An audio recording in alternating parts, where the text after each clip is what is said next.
Hey everybody, this is Dwayne Banks. I just wanted to share a couple of things that have happened over the last 24 hours. Number one, yesterday my wife and I decided that we would allow one of her son's friends to come in and move in with us because his mother, and actually he lives in the favela where we used to live, the Pavozinho favela.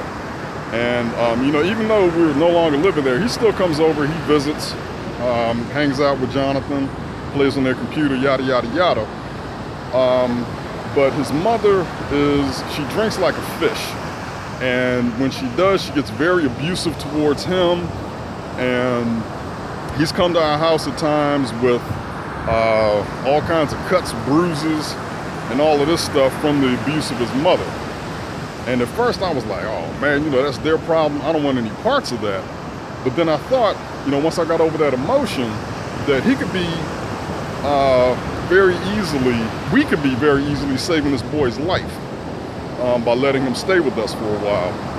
And he also has an older brother who is a gangster in the clique, in the Pavozinho favela.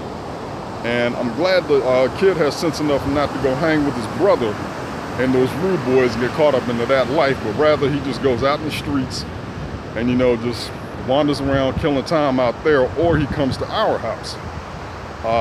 So we'll see how that goes.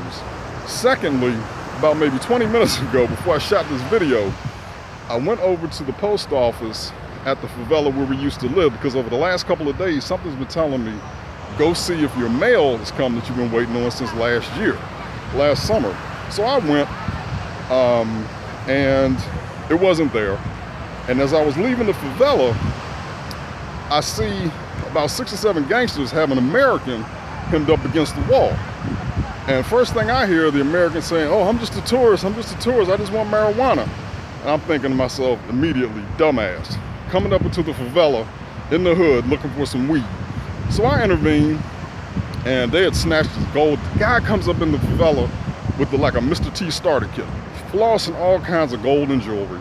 They snatched that. They took his wallet, they took his passport, what else, his phone, and all of that.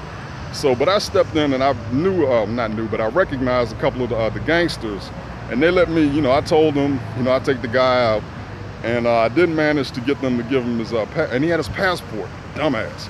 I managed to get them to give him his passport and wallet back, and we bounced. And dude actually pissed his pants. He had a big ass piss stain in his pants, and piss running down his leg like he's some child. And then when we get out the favela, he wants to act all big and bad and brave.